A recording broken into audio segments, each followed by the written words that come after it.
Donc, je suis Erwan Le Pennec. Je suis très content d'être avec vous pendant cette heure pour essayer de parler un petit peu de ChatGPT. On va le faire en français et pas ChatGPT. Euh, voilà, sur qu'est-ce que c'est, peut-être quels sont les enjeux, éventuellement quelques perspectives. Donc, peut-être pour commencer, me présenter rapidement. Donc, comme je l'ai dit, je m'appelle Erwan Le Pennec. Je suis prof à l'école polytechnique depuis bientôt 10 ans, dans le département de mathématiques appliquées, où je travaille alors, autour de l'intelligence artificielle ou apprentissage automatique ou statistique. En fait, à la base, j'ai fait du traitement du signal et des images. Et en ce moment, pas mal de mes recherches, ça reste quand même sur l'utilisation de ces outils d'automatisation, finalement, que sont l'intelligence artificielle, dans des applications à la santé. Voilà. Euh, j'ai porté deux programmes autour de sciences des données. Euh, un MSCT, donc un programme de formation initiale conjoint avec HEC qui s'appelle Data Science for Business, dans lequel on forme pendant 2 ans des étudiants pour qu'ils soient des data scientists, mais appliqués au business. Et puis, c'est sans doute la raison pour laquelle je suis là avec vous aujourd'hui, depuis 2014, on a des programmes de formation continue, donc l'executive education de l'école polytechnique, que j'enseigne évidemment dans le cycle ingénieur classique. Et dernier point que vous voulez mentionner, donc je suis plutôt académique, hein, vous le verrez sans doute avec ma présentation, mais je ne suis pas complètement isolé du monde. Je fais pas mal de collaborations industrielles, beaucoup à travers de CIFRE.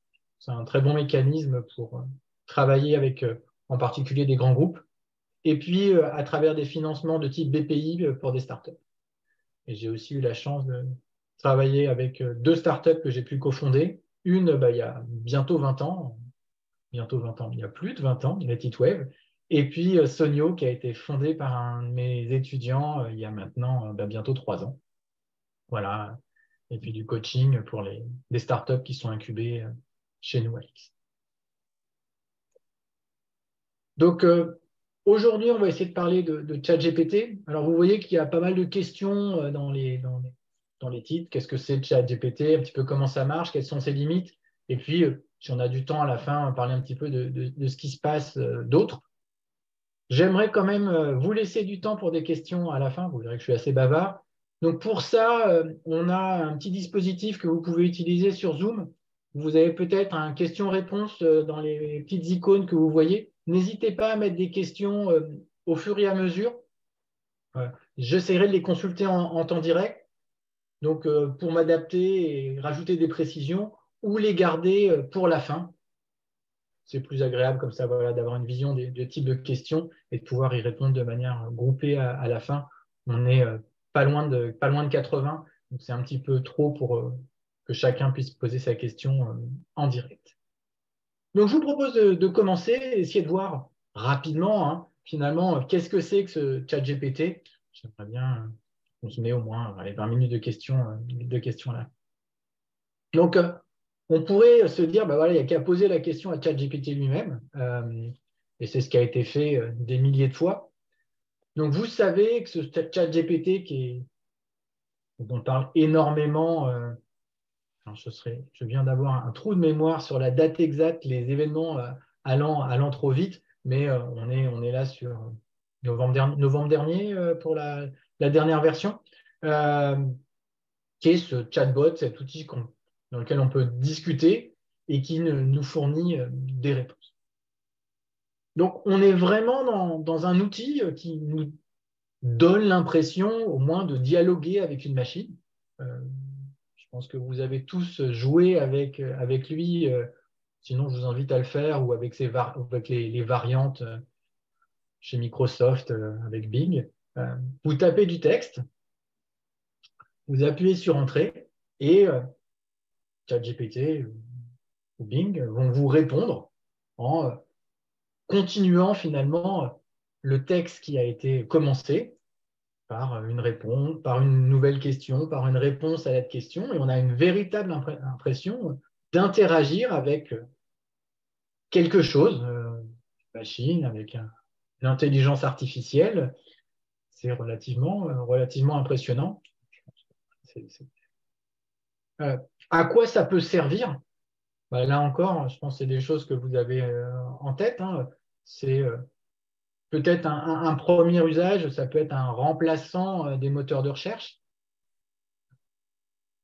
Au lieu de poser notre question en utilisant, comme on a pu l'apprendre, les mots-clés pour améliorer nos requêtes sur Google, bah là, on pose la question en langage naturel, avec nos mots à nous, et on espère retrouver une réponse, là elle aussi en langage naturel, de manière automatique. C'est ce que nous propose, alors pas directement ChatGPT, mais sa version, son cousin chez Bing. Vous pouvez essayer, hein. Il va lancer une requête en fait en extrayant quelque chose qui vient de votre question et puis vous retranscrire le résultat de cette requête dans du langage naturel.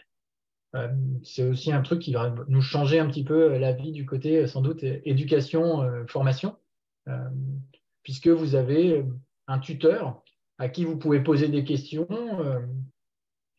redemander des reformulations et qui fournit des réponses qui sont, la plupart du temps, vraiment intéressantes. Et puis après, il y a plein d'usages. Vous voyez quelques cas qui ont été notés, des problèmes de planification et de prise de rendez-vous, d'extraction d'informations et de combinaison avec d'autres choses.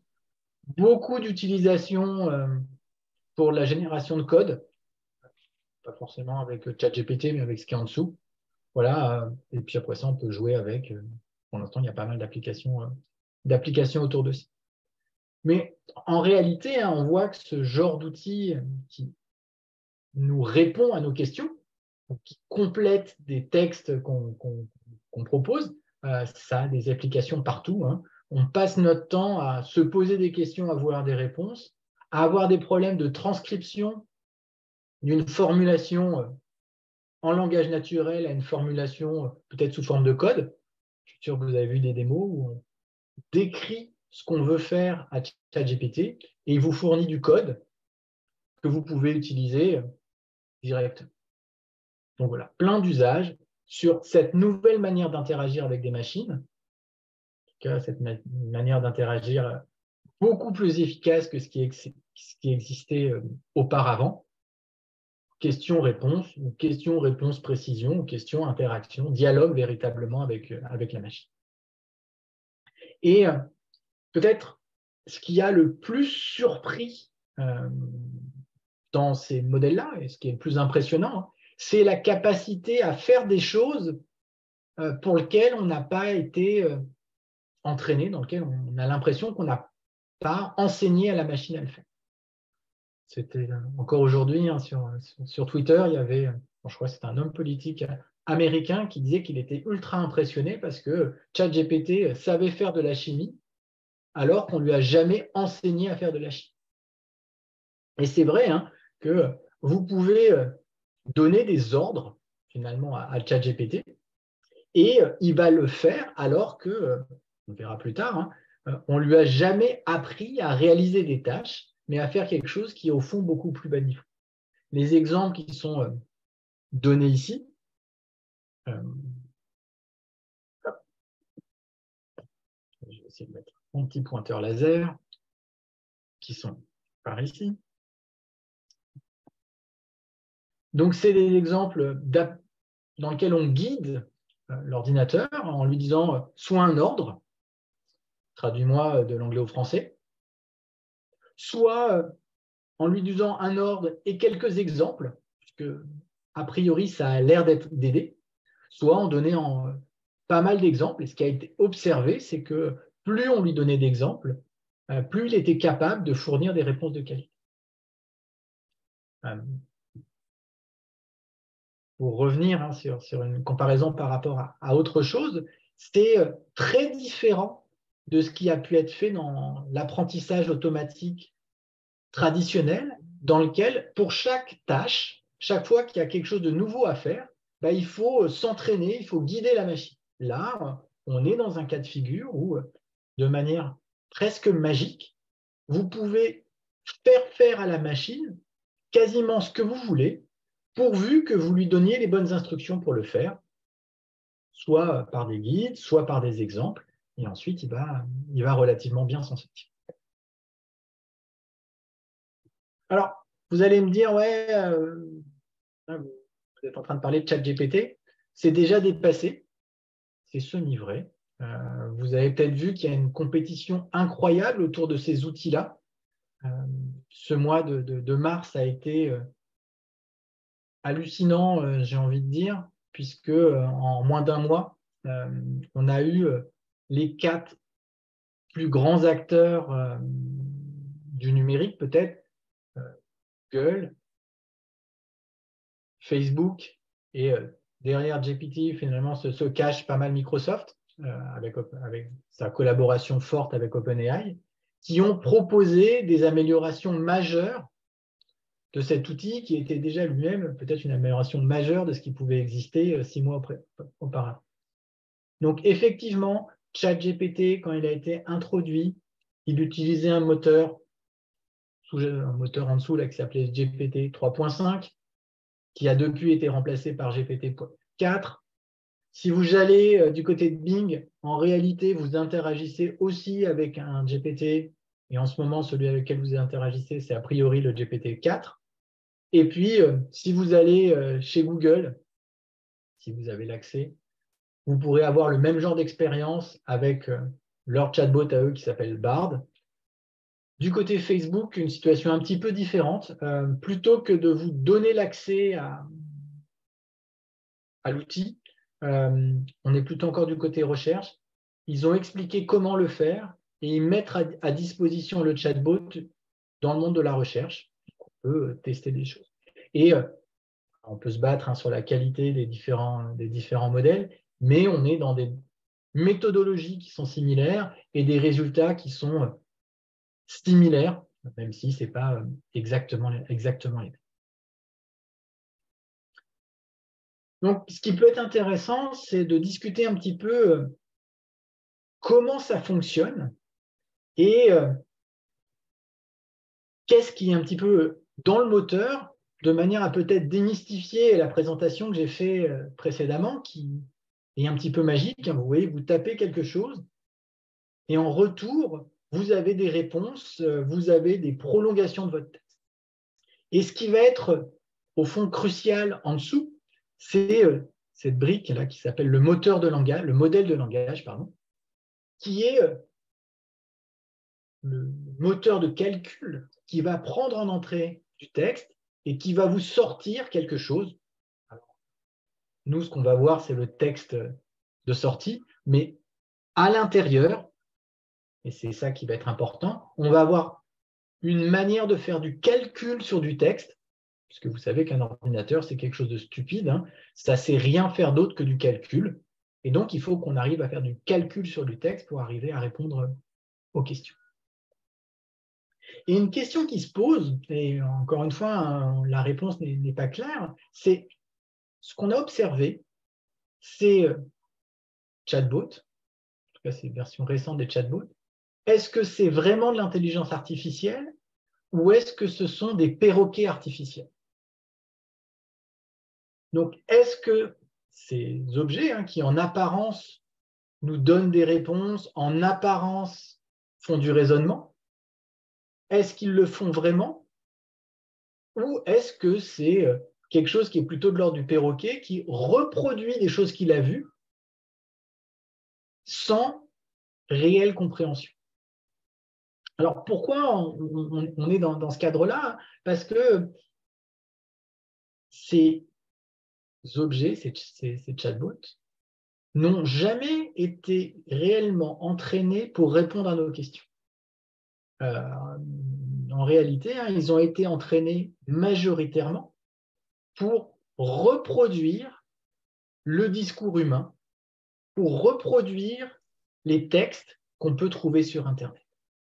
Donc, deux choses assez différentes, vous voyez, quelque chose qui va tenter de comprendre le monde, on mettra de l'intelligence, ou un perroquet qui reproduit la forme des discours, peut quand même répondre à des questions, puisque en reproduisant la forme du discours, on peut sans doute faire quelque chose. Ce qui est caché en sous-jacent, c'est vraiment que tout va devoir se faire par du calcul. c'est complètement incroyable, hein. On a pendant très longtemps pensé que la seule manière de produire des modèles de langage, des modèles de langue qui soient corrects, c'était de connaître la grammaire. La seule manière de faire la connaissance, du raisonnement, c'était de mettre de la logique à l'intérieur d'une machine. Et ce qu'on observe en ce moment, c'est que des procédés totalement calculatoires, dans lesquels on ne comprend pas ce qui se passe à l'intérieur, permettent d'imiter, et je vais mettre le mot d'imitation qui est là, des comportements humains en termes de production de discours, en termes de réponse à des questions. Donc, tout ce que vous avez pu voir comme exemple là, il n'y a aucun moment donné où il y a eu du raisonnement tel qu'on l'entend. Tout est fait par des calculs complexes, hein, très complexes, qui utilisent des outils vieux au sens de l'intelligence artificielle, parce que ça va tellement vite ces derniers temps qu'un an, c'est 10 ans. Donc, c'est des outils qui ont été introduits il y a à peu près 5 ans, 5-6 ans, les transformers, qui sont des manières de faire du calcul à partir de textes ultra efficaces. Et puis ensuite, des tâches ou des objectifs, hein, qu'on peut vouloir faire, qui peuvent être de prédire, par exemple, le mot qui manque à la fin. Et c'est exactement ce qui est utilisé sur les chatbots que vous avez vus, hein. En fait, tous ces algorithmes-là, ce sont des algorithmes en dessous, ils sont entraînés pour prédire le mot qui manque à la fin d'une phrase. La seule chose qu'ils font, c'est compléter un texte, petit à petit, en plus, mot par mot, en fonction de ce qu'il y avait avant. Ce n'est pas une idée nouvelle, hein. Déjà, Shannon, dans les années 50, proposait ça, hein, pour générer des textes plausibles. Là, ce qui est très impressionnant, c'est qu'à travers ce principe simple, prédire un mot en fonction de ce qui a été dit avant, on a des résultats qui sont très propres. Il y a d'autres approches qui ont été proposées. On peut éventuellement ne pas prédire un mot à la fin, mais des mots au milieu. Et pour ceux qui l'ont peut-être croisé, les modèles précédents qui sont encore utilisés pour analyser des textes globalement sans production de texte à la fin, ils utilisent ce principe-là de j'ai le droit de regarder tout le texte en entier, pas que ce qu'il y a avant. Et puis, des trucs un peu intermédiaires, hein, dans lesquels on regarderait tout le texte et on le reformule, qui serait la forme encodeur-décodeur, donc on a le droit de lire tout, et ensuite de former, qui ont été aussi proposés. En ce moment, hein, les deux grandes architectures, c'est celle-ci. Je prédis le mot suivant. C'est génial, hein, parce que c'est super facile de trouver des jeux de données pour s'entraîner. Vous prenez tous les textes auxquels vous avez accès. Chaque morceau de texte est un exemple pour s'entraîner. On a le début, on prend le dernier petit mot, on essaie de le prédire et ainsi de suite. Donc, on a énormément de matériel pour s'entraîner, pour faire des choses. Même chose, hein, vous imaginez bien que pour le deuxième, hein, il n'y aurait pas de souci majeur. C'est la même chose. À partir d'un corpus de texte, on est facilement pouvoir masquer des mots. Puis là, dans cette histoire de réorganisation pour remettre les mots dans le bon sens, pareil, hein, c'est très facile de trouver des choses. Alors, ça paraît des idées simples, hein, si vous voyez, et effectivement, ce sont des idées classiques. Qu'est-ce qui fait que aujourd'hui, on a des résultats hyper impressionnants? Essentiellement, de la puissance de calcul. La grande évolution, vous voyez que mon graphe s'arrête en 2021, en 2022, ça a encore augmenté. On se permet d'avoir des calculs beaucoup, beaucoup, beaucoup plus coûteux pour la même tâche. On est vraiment sur les croissances typiques, hein, du côté informatique, des croissances exponentielles, un doublement de la taille des réseaux réguliers. Sauf que là, le doublement, c'est un facteur 10. Donc là, depuis 5 ans, et c'est encore vérifié a priori, même si on ne sait pas exactement s'il y en a dans ChatGPT 4, on a 10 fois plus de puissance de calcul requise pour la prédiction du mot suivant. Donc, énormément plus de calcul. Et deuxième chose en simultané, des corpus de texte qui sont de plus en plus importants. Donc on a vraiment ces courbes-là de croissance qu'on retrouve classiquement. Mais là, deux choses, on sait le faire, on est capable de travailler sur des modèles avec énormément de paramètres. C'est très, très, très, très, très impressionnant. Et non seulement on est capable de le faire, mais on a observé que plus les réseaux, c'est des réseaux de neurones qui sont cachés en dessous, plus le nombre de calculs est important, plus les performances sont bonnes. Donc en ce moment, il y a une véritable course à la taille pour avoir les meilleures performances possibles. Alors, on y reviendra sans doute après. Il y a une limitation à ça, c'est plus c'est gros, plus c'est cher. Même si le coût de calcul diminue, le coût d'entraînement d'un modèle en ce moment, de ces formules-là, on estime que le modèle d'OpenAI, il y a à peu près 100 millions d'investissements pour les ordinateurs et un coût d'entraînement de 10 millions de dollars. C'est des ordres de grandeur, tout ça, il faut prendre ça avec des pincettes. C'est non négligeable, on peut dire ça comme ça, ce n'est pas à la portée de n'importe qui. Spécialiser ces modèles, c'est quelque chose qui risque d'être possible. Les entraîner de zéro, c'est très compliqué.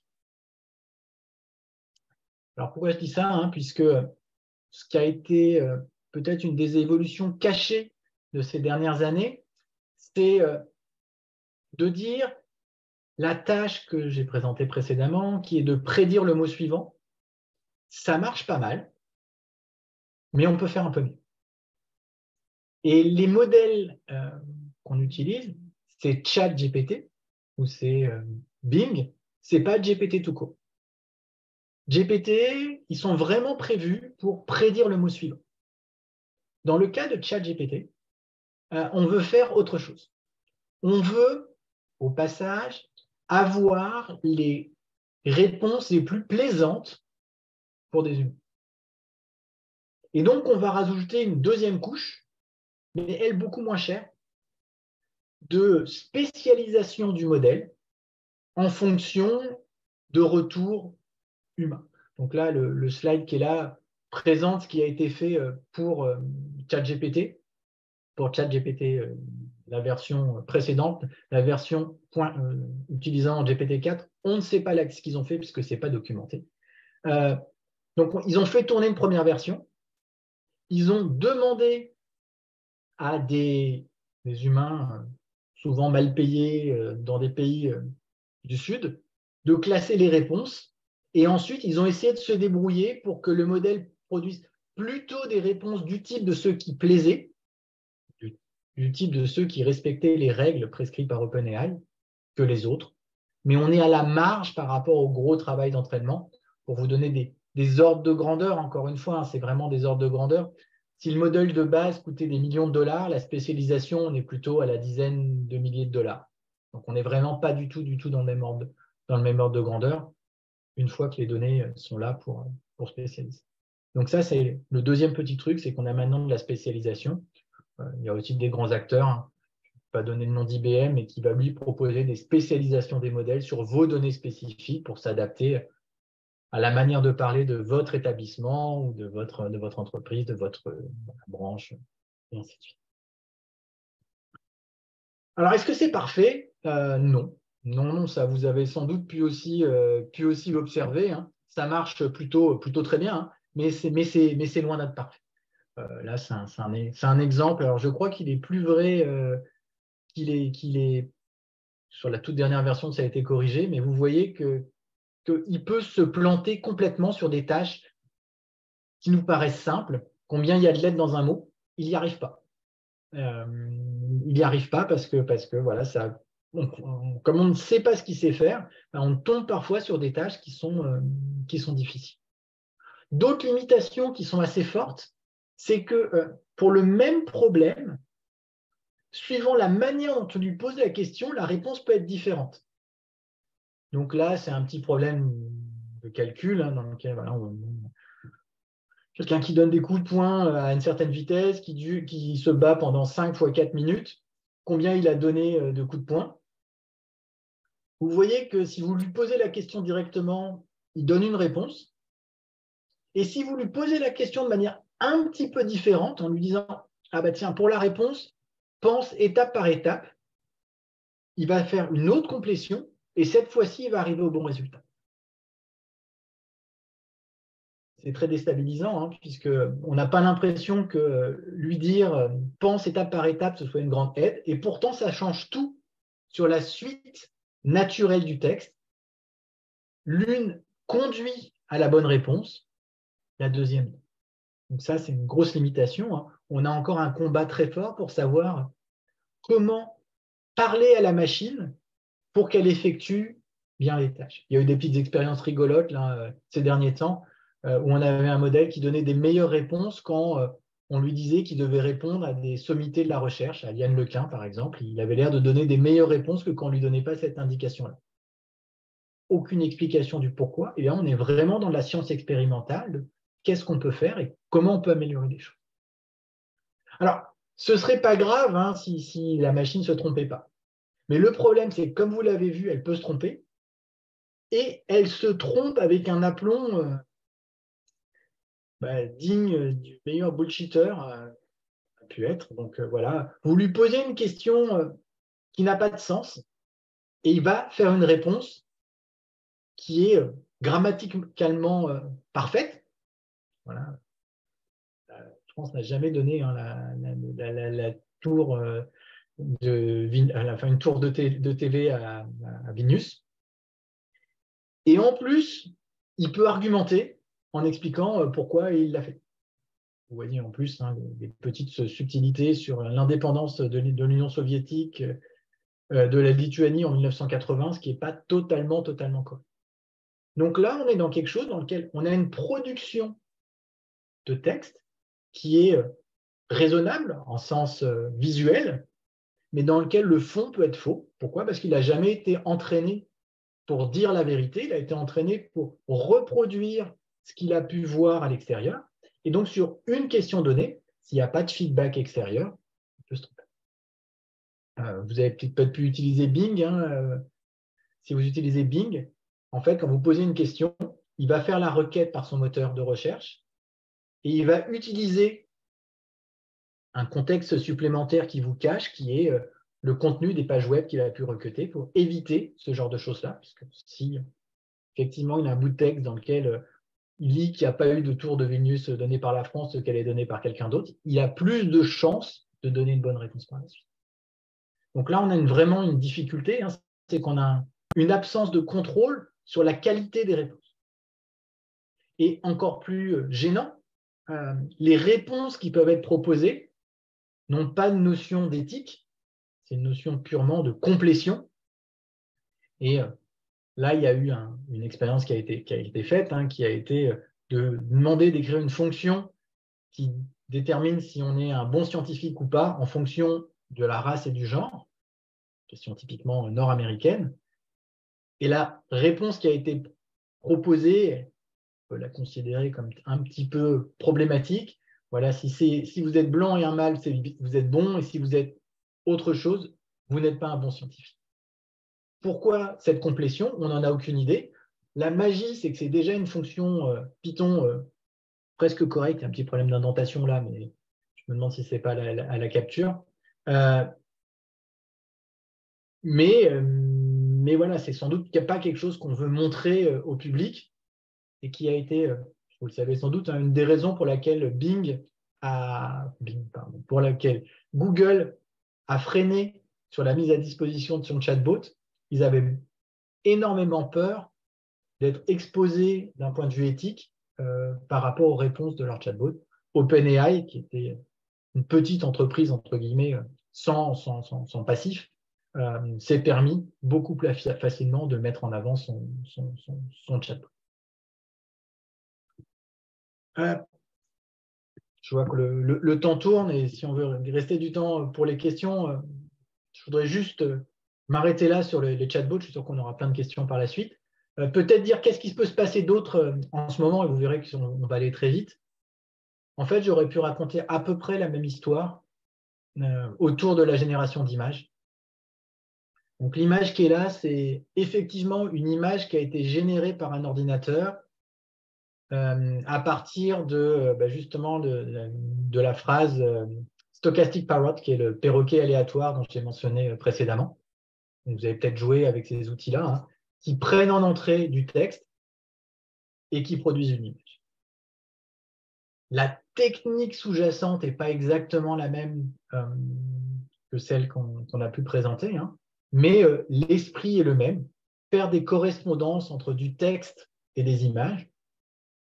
On part d'un corpus très grand d'images et de textes et on apprend à partir d'un texte, faire correspondre les images préexistantes. Et quand il y a un nouveau texte, magie, et je suis assez proche du mot magie, hein, on fait apparaître des nouvelles images qui sont de plus en plus jolies. Encore une fois, si vous jouez avec ces logiciels-là, hein, on a en un an une évolution de la qualité qui est impressionnante. Ça devient de plus en plus dur de distinguer ces images de vraies photos. Encore une fois, la méthodologie est stable, sans faire de mauvais jeu de mots, depuis un an. On est surtout sur la course sur la puissance de calcul. Et encore une fois, ça gagne. Des méthodes plus de calcul ont produit des images beaucoup plus belles. Il se passe énormément de choses dans le monde de la donnée. Alors, je ne sais pas si vous connaissez cette diapo qui est réalisée par Matt Turk, qui est un VC basé aux États-Unis, mais français en réalité, qui depuis 8 ans maintenant à peu près fait un panorama du monde de la donnée. Chaque petit logo ici correspond à une entreprise qui est active dans le domaine. Il y a, si je me souviens bien, 20 à 30 fois plus d'entreprises que dans la première version en 2014. Il se passe énormément de choses. Il se passe énormément de choses du côté machine learning, avec les besoins de plateformes, d'outils pour mettre en œuvre peut-être ce qu'on a vu. Il se passe énormément de choses du côté de l'analytics, un endroit où on fait de l'analyse de données, de la visualisation, un domaine où il y a peut-être de la stabilisation, de la consolidation.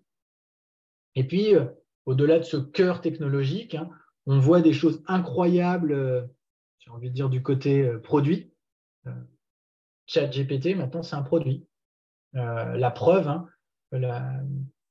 traditionnellement, OpenAI produisait un document, un white paper, décrivant ce qu'il avait fait quand il avait une nouvelle version. Là, le dernier, il dit juste ce qu'il fait.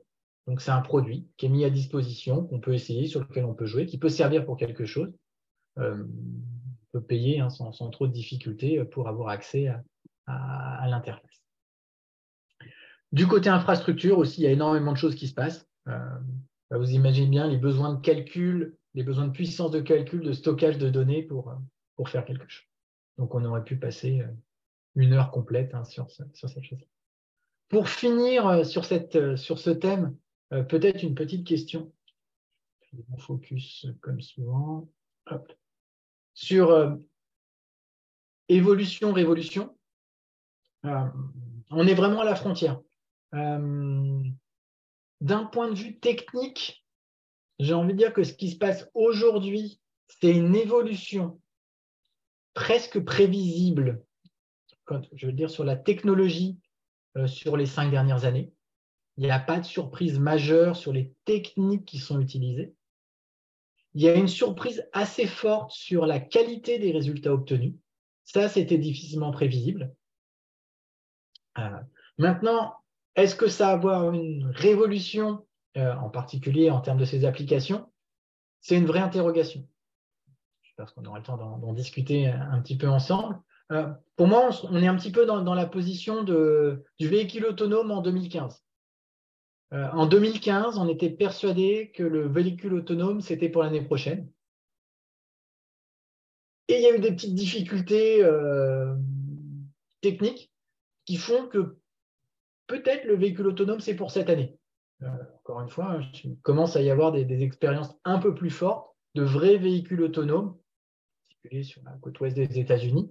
Mais il y a eu 10 ans qui se sont passés. Donc pour le ChatGPT, oui, voilà, il se passe quelque chose, on a des nouvelles possibilités, on a quelque chose qui est beaucoup mieux qu'avant. La question, ça va être, est-ce que c'est suffisamment mieux?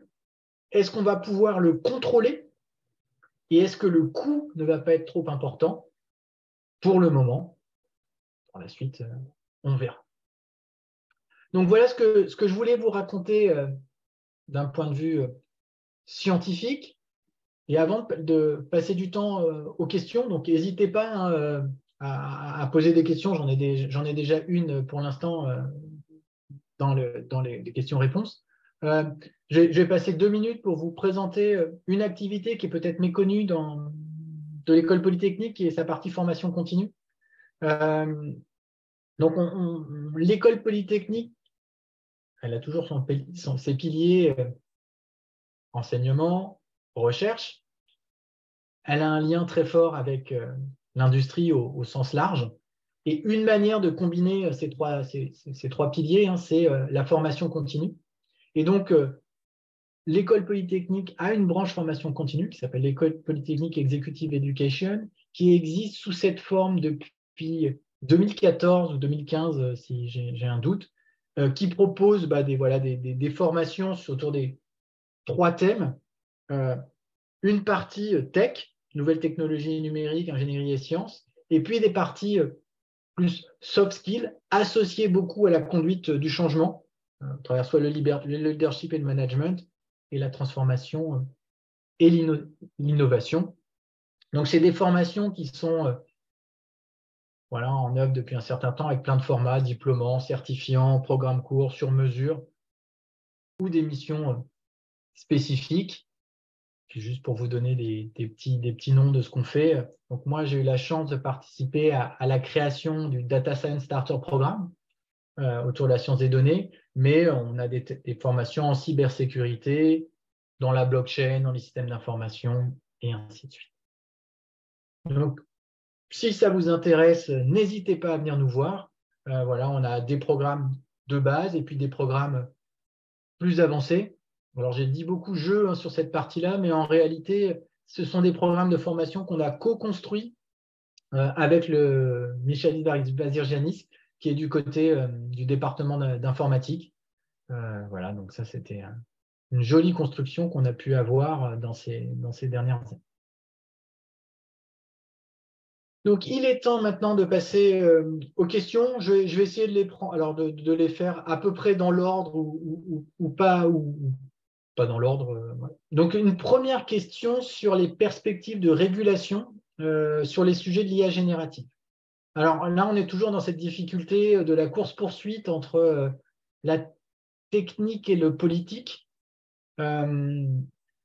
Sur l'IA tout court, mais même pas génératif, la régulation, elle n'est pas encore là. Il y a des volontés de cadrer les choses, mais c'est super difficile. Et là, sur l'IA générative, on a plein de difficultés sur la régulation. Côté usage, bien sûr. Côté données, puisque vous avez vu que ces IA, ces chatbots, ils sont entraînés à partir d'énormes corpus de texte. Quid du droit d'auteur, de la propriété intellectuelle associée à ces documents? OpenAI ne divulgue pas le corpus sur lequel il travaille, on ne sait pas sur quoi ça a été fait. Sur les logiciels de génération d'images, on sait qu'ils ont été entraînés sur des images dans lesquelles on n'a a priori pas les droits. Donc il y a des questions qui se passent là. Il y a un très beau champ pour la régulation, avec, comme d'habitude, dans les difficultés. Qu'est-ce qu'on met comme règle pour que ce ne soit pas le Far West, mais comment on fait pour que les choses soient possibles? Pour l'instant, personne ne sait. Et excessivement difficile. Alors, une deuxième question autour de l'utilisation de ChatGPT et du partage d'informations sensibles. N'utilisez pas ChatGPT, en tout cas son interface de base, hein, avec des informations sensibles. Clairement, déjà, ça part dans des serveurs chez OpenAI. Si vous n'avez pas payé, par défaut, vos données peuvent être utilisées pour faire quelque chose. Alors, a priori, elles ne sont pas utilisées de manière systématique, hein, pour améliorer les choses, mais elles sont susceptibles de l'être. Donc ça, c'est un vrai souci. Je crois que sur la version payante, il y a la possibilité d'avoir un opt-out et donc de demander à ce que les données utilisées pendant une session ne soient pas utilisées par la suite. Encore une fois, les données sont quand même parties sur le cloud, donc il y a un petit danger. Là où il y a le plus grand danger en ce moment, ou la plus grande peur, c'est sur l'adaptation de ces outils sur des données internes, puisqu'on va être amené à ne le faire qu'une seule fois, ça coûte trop cher. Et donc, on risque de donner à manger énormément d'informations, avec un risque que ces informations soient ressorties par le chat, on ne sait pas pourquoi. Il y a des attaques, hein, qui ont déjà été faites, des gens qui s'amusent à cacher des informations sur leur page web en blanc, et ChatGPT est capable de les recracher. Donc là, il y a un grand défi là-dessus. Donc on est sur la même question, ce que je les prends dans l'ordre, hein, pour l'instant. Même difficulté, hein, sur des sujets sensibles en lien avec de la stratégie. Dès qu'il y a de l'information qui sort, il y a un risque. Il y a un risque. Encore une fois, officiellement, si vous avez la version payante et que vous avez bien cliqué sur le truc « N'utilisez pas mes données », on n'est pas censé reprendre les choses, mais c'est de la confiance, hein, et pas plus. Non, je voilà, donc si je reprends dans la série, est-ce qu'il y a eu des fuites d'informations? Oui, il y a des fuites d'informations, puisqu'on ne sait pas sur quoi ça a été entraîné.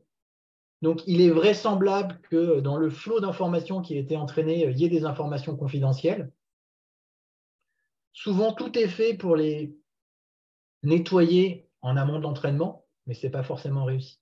Il y a une interrogation, par exemple, sur le chatbot de Google. Est-ce qu'ils ont utilisé ou pas, les données de Gmail pour faire de l'entraînement? A priori, non, mais c'est plus sûr. Voilà, il y a des doutes là-dessus. Donc, il y a une vraie peur, hein, que de l'information ingurgitée par ces machines puisse ressortir à un moment donné. Et c'est très difficile à contrôler, puisque cette information n'est jamais stockée de manière brute, mais indirectement à travers les paramètres de ces réseaux de neurones, de ces calculs qui sont faits. Vous pouvez poser des questions à ChatGPT. Il est bloqué en 2021, mais il sait beaucoup de choses sur le monde d'avant 2021. Et ce n'est pas stocké de manière explicite, mais de manière implicite à travers des... Donc, très dur de savoir ce qui est caché à l'intérieur et de savoir comment le faire ressortir. Pour les images, hein, il y a eu des attaques, alors sans doute moins importantes, hein, mais on a réussi à faire ressortir des images qui avaient été utilisées pour l'entraînement à travers uniquement les modèles entraînés. Alors, si je continue dans l'ordre... Alors, il y a une question qui est très intéressante sur la nécessité d'avoir de l'humain dans la boucle. Donc là, j'ai précisé que dans ChatGPT, il y avait une boucle humaine d'appréciation de la qualité des réponses. Donc, je vais être un peu plus précis que ça. OpenAI avait fait un cahier des charges de ce qui était une bonne et une mauvaise réponse, qu'il a donné à des travailleurs du monde du Sud, donc mal payés, et qui devaient s'assurer, proposer plusieurs réponses, et ils choisissaient la meilleure parmi celles-là en fonction de ces critères. Ça, c'est pour la petite amélioration finale. Mais le gros du travail est fait quand même à partir de la production de travail humain, puisqu'on a aspiré tout le contenu d'Internet, si on veut caricaturer les choses. Est-ce qu'on peut faire sortir l'humain complètement? Alors, si je vais chez, je crois que c'est Claude, qui est le chatbot d'une boîte qui s'appelle Anthropic, eux, plutôt que de passer par des humains, cette boucle de rétroaction, ils l'ont faite directement par la machine. Donc, ils ont commencé à faire apprendre à la machine à qualifier la qualité de texte. Je ne sais pas comment. Et ensuite, ils ont pu passer à l'échelle, puisqu'évidemment, même si le travail humain est massif et faiblement rémunéré, une machine le fait beaucoup plus à plus grosse échelle. On commence à avoir du bootstrap. Hein. Vous apprenez à une machine à apprendre quelque chose et vous vous basez là-dessus pour s'améliorer. Il y a une limite à tout ça, hein, qui est une des peurs en ce moment, c'est qu'il n'y ait plus du tout de production humaine, plus du tout d'apport de nouveautés et que les machines tournent entre elles. En principe, encore une fois, hein, s'il n'y a jamais de curation, elles n'ont été entraînées que pour reproduire ce qui a été vu. Donc, très difficile pour elles de répondre à des nouvelles questions, en tout cas de sûr que les réponses vont être bonnes. Beaucoup d'acteurs sur un site très connu dans le monde du développement qui s'appelle Stack Overflow, dans lequel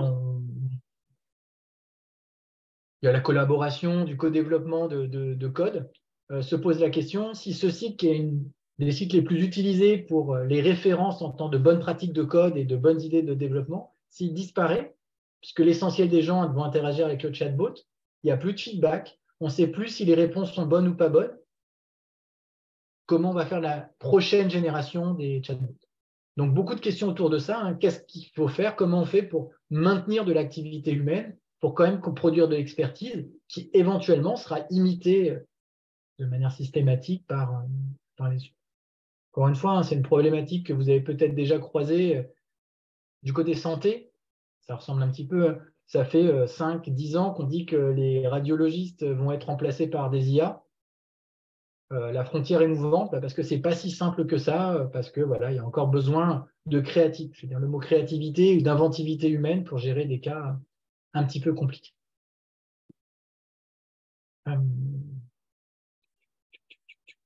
Je vais. Alors, peut-être dire alors tout de suite que donc les exemples avec ChatGPT, je les ai tous pris en anglais parce que j'étais paresseux et que j'ai fait du copier-coller sur Internet. Euh, donc oui, on peut tout faire en fait dans plein de langues. Euh, c'est des logiciels qui ont été entraînés sur des corpus multilinguistes avec quand même plutôt une surreprésentation des langues, je vais dire, dominantes. En langue européenne. Alors, j'ai un doute sur le chinois sur ChatGPT, mais parce que je n'ai pas essayé, je crois que c'est bon, mais j'en suis pas sûr. Je vous avoue des langues rares, voilà, ça va être plus difficile. Et pourquoi il peut s'en sortir? Et je vais rebondir sur une autre question, c'est qu'en fait, le moteur est agnostique à la langue. La première tâche qui va être faite, c'est de transcrire des mots en nombres. Ça paraît complètement incroyable. Et effectivement, quand on s'est rendu compte qu'on pouvait transformer des mots, vecteurs, donc plusieurs nombres quand même, parce qu'un seul, ça ne faisait pas beaucoup, qui encodaient le sens, on a été très surpris. C'est une découverte qui a été faite il y a une dizaine d'années et qui reste à la base.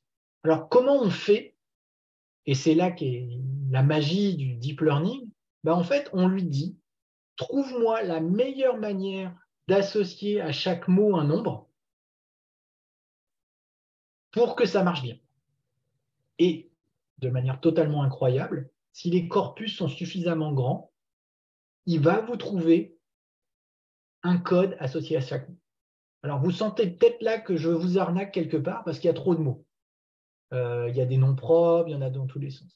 Donc, en réalité, chaque fois que j'ai parlé de mots, il faut parler de tokens, jetons, qui sont soit des mots, soit des sous-mots, de manière à ce que tous les mots du monde, dans toutes les langues possibles, puissent s'écrire à partir d'un vocabulaire fini. Mais ensuite, la manière dont cette transformation est apprise, c'est celle qui marche le mieux pour la tâche que je veux faire, sans aucune interaction humaine, d'où qu'elle soit. on est pragmatique, on a proposé une manière de produire le mot suivant et on entraîne des petits réglages pour que ça marche le mieux possible. Et ce qui est hyper impressionnant, hein, c'est que ça marche plutôt très bien. Alors, il y a une question personnelle. Est-ce que j'utilise ChatGPT dans mon quotidien? Je dirais pas trop. À part pour jouer, pour l'instant, j'ai pas trop de cas d'usage. Alors, pourquoi? Parce que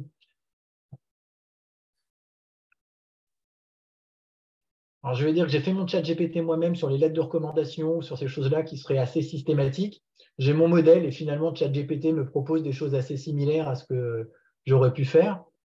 Que sur la partie bibliographie scientifique, où là pourrait y avoir un gros gain de temps, pour l'instant, la qualité des réponses est en tout cas pas suffisante à mon goût. Encore une fois, il me pointe assez régulièrement, alors soit des références qui n'existent pas, ce qui n'est pas très pratique, soit des références qui ne sont pas exactement adaptées. Donc, ma technique à l'ancienne, qui était par Google, et d'avoir une perception rapide des articles, ChatGPT ne fait pas encore mieux. Encore une fois, c'est mon rêve, hein, je vous rassure. Si ChatGPT peut m'aider sur cette veille en parcourant les articles et en me proposant des articles les plus intéressants, je suis 100% gagnant. Pour l'instant, il n'est même pas au niveau alors, du stagiaire sur cette tâche-là, puisque voilà, c'est pas suffisant, c'est pas juste un premier jet et un besoin de correction ou de guide, c'est la qualité sur ce cas d'usage très particulier et pas suffisant. Il y a d'autres cas, alors j'ai de la chance en ce moment, je ne programme plus beaucoup, mais sur la programmation, par contre, c'est hyper impressionnant. En réalité, en programmation, on fait très très souvent des choses classiques. Et sur les choses classiques, finalement, c'est assez facile d'aller les retrouver dans ce qu'il a pu apprendre et de proposer, si on a une idée de fonctionnalité, quelque chose qui va bien fonctionner. Et en principe, l'avantage de la programmation, c'est que vous pouvez au moins vérifier que ça a la bonne tête. Si ça compile et que ça a l'air de marcher, sur le fait que ça va fonctionner, que ça fonctionne. Donc, pas de use case réel pour l'instant, mais encore une fois, je ne suis pas forcément la bonne personne pour ça.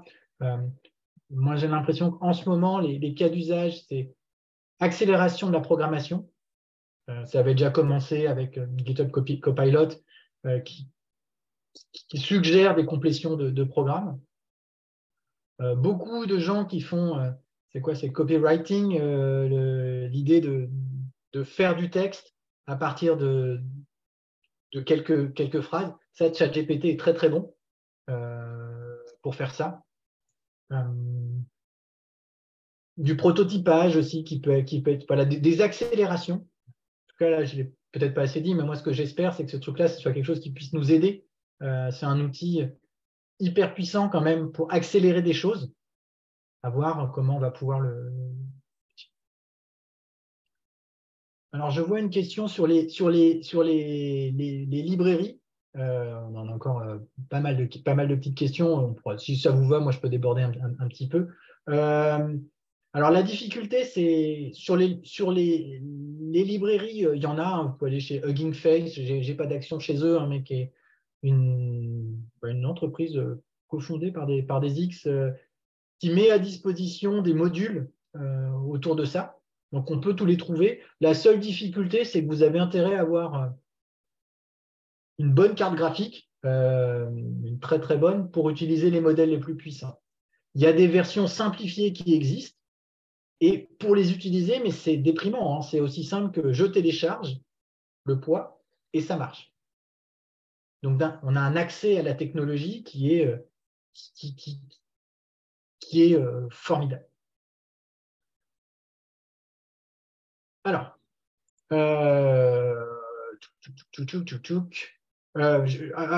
je saute du coq à l'âne en disant donc j'ai dit que c'était un peu que c'était un perroquet hein, qui produisait du texte. Oui, il y a un côté stochastique qui m'est posé. Si je pose 2 fois la même question, est-ce que je vais avoir exactement la même réponse?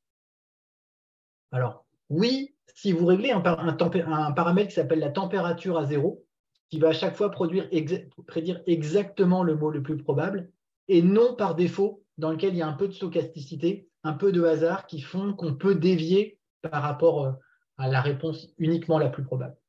En fait, l'idée, hein, c'est pouvoir là. Et donc, je vois quelqu'un qui confirme que sur le chinois, ça marche bien avec ça. Donc, si je continue sur les questions, alors, il y a une question autour de la possibilité de ne pas faire remonter d'informations machine distante. Donc là, vous avez vu que j'ai dit que le moteur de base, il va être porté par des grosses structures.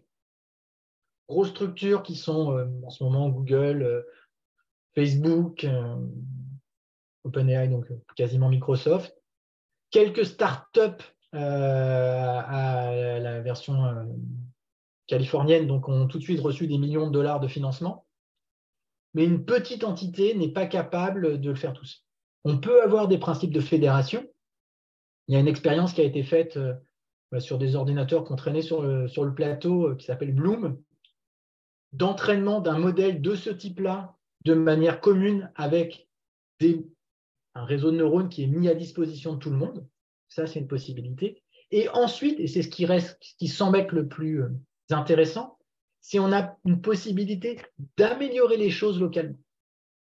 Il y a des expérimentations qui ont été faites, et là, les coûts peuvent être beaucoup, beaucoup plus faibles. C'est Salesforce, il ne faut pas les nommer, qui a fait une petite expérience comme ça et qui propose une méthode pour spécialiser des réseaux de neurones un peu plus petits quand même, mais une spécialisation sur un corpus voilà, non négligeable, je vais dire des bêtises, donc de texte spécifique à l'entreprise, ça coûte 30 $. On n'est pas du tout dans la même échelle. Donc oui, il y a des possibilités d'affiner localement les choses sans rien faire remonter à des machines distance, et c'est sans doute le produit. L'autre chose qui a été faite, c'est des principes de distillation. On apprend à un petit réseau à imiter le gros réseau qui coûte très cher, et on arrive à avoir des performances un peu moins bonnes, mais similaires à un coût beaucoup plus faible. Là encore, on ne sait pas pourquoi, mais c'est ce qui a été observé. Alors, une autre question amusante, ça va être de quoi penser des gens qui vendent des prestations pour aider les utilisateurs à formuler les questions, les prompts. En ce moment, c'est un besoin, d'une certaine manière, hein, puisque poser la question brute, souvent, n'amène pas au bon résultat. Et il semble, encore une fois, qu'on ait encore besoin de guider la machine à travers une formulation magique des questions. Ça a été très vu, ou c'était très visible sur les générations d'images, où il y avait des mots magiques qui sont apparus, qui sont restés pendant très longtemps, qui amélioraient la qualité, personne ne savait pourquoi. C'est aussi vrai sur les modèles de langage, sur les chatbots. La manière de poser les questions, de donner des exemples ou de rajouter des précisions incongrues peut tout changer sur les résultats. On l'a vu sur pense étape par étape, c'est step by step, qui change le type de réponse et qui amène plus souvent à des bonnes qualités.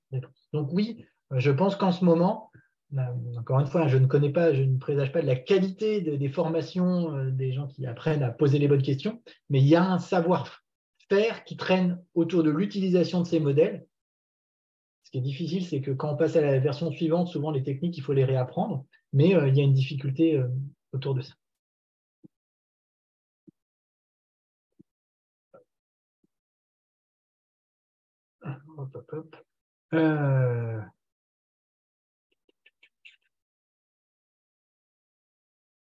Donc oui, alors j'ai une question qui revient, c'est sur le fait pourquoi ça s'affiche mot par mot. En réalité, c'est parce que c'est long. Il apprend à prédire un mot en fonction des 1000 caractères précédents, de 1000 mots précédents pour la version 3.5 et des 10 000 mots précédents en fonction de la nouvelle version. Et donc, à chaque mot, il y a un gros calcul qui est fait sur des ordinateurs qui sont partagés. Là, encore une fois, je pense que ce qu'on voit apparaître peut être accéléré si on était l'utilisateur dédié, mais sur les démos qui sont répartis sur plusieurs utilisateurs, on a un petit temps de latence qui est lié à ça. On voit vraiment l'apparition des mots un par un. Alors ensuite, si je n'ai pas arrêté, il y a pas mal de questions autour finalement logique, intelligence, raisonnement, créativité. Et là, c'est super dur de répondre. Je vais peut-être donner une réponse technique au sens où ma perception, c'est qu'en ce moment, ce sont vraiment des perroquets très impressionnants. Encore une fois, là, je peux avoir complètement tort puisque ce n'est pas du tout un jugement scientifique, c'est une perception de ce que c'est. Moi, je vois ça comme des machines qui appliquent de manière systématique des règles et qui, de manière totalement incroyable, marchent bien. Alors pourquoi je dis ça? Puisque c'est des machines qui ont été entraînées pour faire quelque chose, produire des textes qui ressemblent aux textes préexistants et dont on s'aperçoit par l'expérimentation qu'elles sont capables de faire plus. Je n'y vois pas un être intelligent, encore une fois, hein, parce que j'ai du mal à associer ces calculs systématiques avec une réelle compréhension du monde. Il n'empêche que ça imite beaucoup de choses. Ça imite des raisonnements, ça imite voilà, des prises de décision, de la créativité éventuellement. On peut voir de la créativité, même si, techniquement, c'est ce qu'on observe, hein, on est beaucoup plus proche de la copie que de la création. Alors, la frontière est ténue. Hein.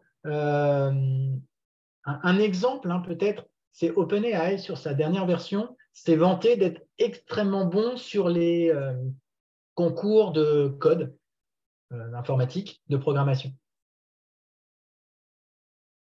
Et bien, il y a des gens qui ont découvert qu'en fait, ils étaient extrêmement bons jusqu'au 7 septembre 2021 et qu'à partir du 15 septembre 2021, ils sont plus bons.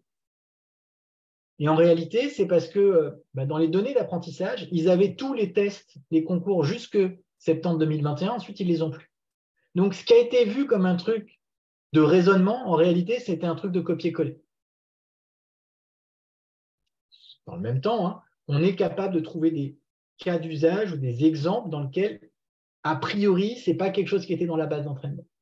Mais on est encore dans un moment donné où on oscille entre les deux, une interprétation minimaliste, on appelle l'interprétation Monsieur Patate, dans lequel on est sur quelque chose qui assemble des briques qu'il a vues quelque part, et ça donne quelque chose de très impressionnant, et une explication qui serait peut-être maximaliste, qui est dit, ben non, les moyens de calcul qui sont à l'intérieur, on ne sait pas ce qui se passe exactement, mais ça imite les raisonnements humains. Je pense que la vérité, elle est entre les deux. Hein. Le test de Turing historique pour savoir si une machine ne pensait pas, mais était capable. La question, c'est d'être capable d'imiter un humain. Ben là, on a quelque chose. Alors, à part qui pipote un peu plus qu'un humain naturel, c'est assez impressionnant.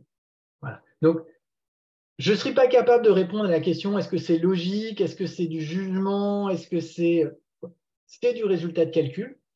Ça, c'est une certitude. C'est à la base de l'imitation, puisque l'objectif initial, c'est quand même d'être capable de produire des textes qui ressemblent aux textes qui existent déjà. Et ce qui est impressionnant, c'est que cette tâche minimaliste permet de répondre à beaucoup de choses. La limitation, on l'a mentionné, mais c'est là, c'est on ne sait pas pourquoi ça marche aussi bien. On a du mal à contrôler vraiment les réponses. quasiment toutes les IA, en fait, derrière, elles ont des filtres un peu systématiques pour arrêter les discussions quand ils sentent qu'il y a des mots-clés qui veulent interdire. Si vous interagissez avec Bing, il s'arrête assez rapidement dans les discussions parce qu'il préfère, voilà, il sait qu'il peut diverger. On a cette grosse difficulté. Il n'empêche que c'est un outil ultra puissant. Voilà, on est vraiment en ce moment dans une interrogation parce que ChatGPT, c'est le successeur naturel de ce qui se fait depuis 5 ans. Et pourtant, on est impressionné par les performances. On est dans création d'un outil qu'on analyse maintenant du côté expérimental. On n'est pas capable de comprendre comment ça fonctionne. Pour l'instant, le défi, c'est presque de savoir ce que ça sait faire. Et comme tous les jours, il y a une nouvelle version, c'est assez difficile de suivre. Je ne l'ai pas mentionné, mais les toutes dernières versions, elles sont capables, en entrée, de prendre des images.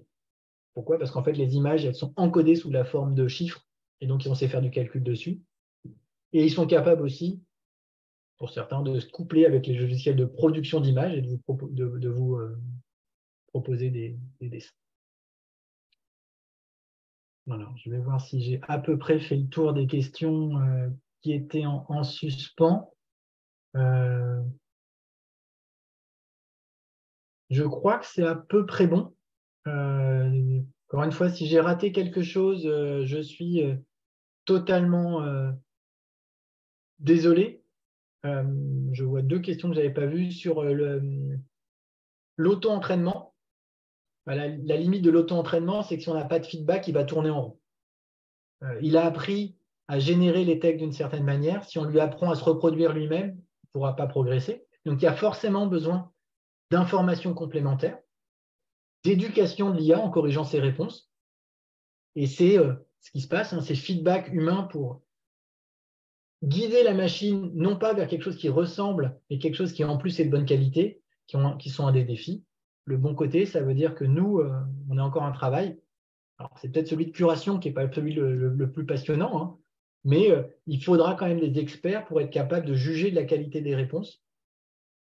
Encore une fois, pour faire un parallèle avec la médecine, hein, c'est une des grandes difficultés en ce moment. Comment on fait ce transfert expertise humaine, expertise intelligence artificielle, avec une nécessité de garantie, d'une certaine manière, de la qualité des réponses, qui est difficile à obtenir avec des outils de ce type-là, puisque on ne sait pas ce qui est fait comme calcul en interne, donc on ne peut pas prédire la qualité des réponses en sortie.